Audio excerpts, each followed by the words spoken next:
failure. There's no competition. Okay. I wouldn't change anything about Sanjay Leela Bhansali. I just hope he doesn't change me. He's done 3 with DP. He's promised me 4. DP is just like her presence. It's just like when she comes on screen, you can't help but look at her. Who has had friends with benefits?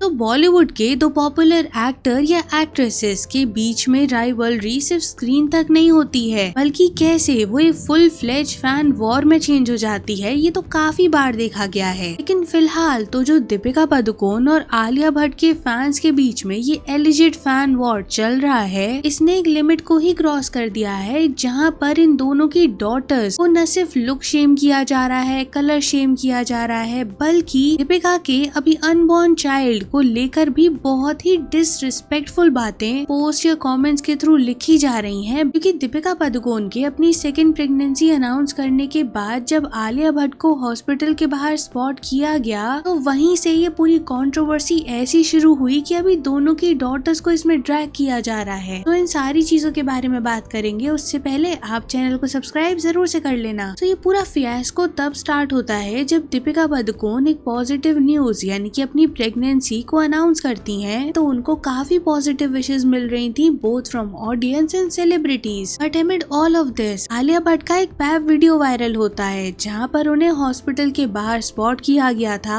आप खुद देखो कितने सारे media handles ने properly इस चीज को mention किया हुआ है, जिसको लेकर फिर इंटरनेट पर आलिया भट्ट को बहुत ज्यादा क्रिटिसाइज किया गया और उनका ये desperate attempt to copy Deepika कैसे अभी नेक्स्ट लेवल पर पहुंच चुका है, ये भी बोला जाने लगा। और चलो किसी और दिन ये होता तो इसे कोइंसिडेंस माना भी जा सकता था, लेकिन ऐसे टाइमिंग में अगर ये चीज हुई है और उसे मीडिया ने इस वे से प्रोजेक्ट किया है, तो कैसे इसको एक कोइंसिडेंस का टैग दिया जा सकता है? क्योंकि आलिया के फैंस डिफेंड करते हुए ये बोल रहे थे कि नॉर्मली क्या वो हॉस्पिटल नहीं जा सकती। अब हालांकि वो बात अलग है कि अब लोगों को पता चल गया है कि बॉलीवुड में पेपराजी खुद किसी जगह पर वो डोरेमोन के एनिमेशन डोर से नहीं पहुंच जाते हैं, बल्कि उन्हें बुलाया जाता है तभी वो आते हैं। क्योंकि आपने यूजुअली देखा होगा कि हॉस्पिटल के बाहर अगर कोई एक्टर या फिर कोई वेटरन एक्टर भी दिख जाता है, तो वो लोग अवॉइड ही करते हैं वहाँ पर क्लिक होना। क्योंकि जैसे धर्मेंद्र जी को लेकर मीडिया में वो फॉल्स न्यूज चल गई थी, तो उसके बाद तो ये चीज और ज्यादा ही बढ़ गई थी। सेलिब्रिटीज बिल्कुल नहीं चाहते कि कोई भी रॉन्ग अजम्पशन मीडिया में प्रोजेक्ट हो जाए, एंड इसी वजह से ना ये सारा ड्रामा तो चल ही रहा था। बट इसके बाद क्या होता है कि दीपिका और आलिया का फैन वॉर एक्सेलरेट हो जाता है इंटरनेट पर। सबसे पहले तो दीपिका के फैंस हाईलाइट करते हैं कि कैसे आलिया के फैंस या पीआर कलर शेम कर रहे हैं, लुक शेम कर रहे हैं, न सिर्फ दीपिका को बल्कि उनकी डॉटर दुआ को भी। और इस सब में उस अनबॉर्न चाइल्ड को भी ड्रैग किया जा रहा है, जिसकी न्यूज दीपिका ने जस्ट अभी शेयर की थी। एज इन प्रेगनेंसी को लेकर वो अननेसेसरी के कंपैरिजंस, बायोलॉजिकल क्लॉक वाले डिस्कशन सब कुछ हो रहे थे। काफी जगह लोग पोस्ट करके बता रहे थे कि देखो कैसे repeatedly same type of tweets किए जा रहे हैं या फिर कमेंट्स किए जा रहे हैं, जहां आलिया की डॉटर और दीपिका की डॉटर को कंपेयर किया जा रहा है, उनके लुक्स को कंपेयर कर रहे हैं, उनके स्किन टोन को कंपेयर कर रहे हैं। और यही नहीं रुक रहे हैं, बल्कि दीपिका के उनकी फर्स्ट प्रेगनेंसी के कुछ फोटोज, वीडियोस तक को यहाँ पर बहुत ही गलत वे से प्रोजेक्ट किया जा रहा है। और हद तो तब पार हो गई जब ये वाला पोस्ट आया, जिसे लेजिट मैं यहाँ पर पढ़ भी नहीं सकती हूँ, लेकिन इस हद तक की बातों को करा गया था, जिसको लेकर दीपिका के फैंस आलिया के फैंस को स्लैम कर ही रहे थे। बट हाँ, एक सेक्शन ऑफ लोग ऐसे भी थे जो यहाँ ये पॉइंट आउट कर रहे थे कि पता नहीं क्यों ये चीज ना ऑर्गेनिक से ज्यादा पीआर ड्रिवन लग रही है।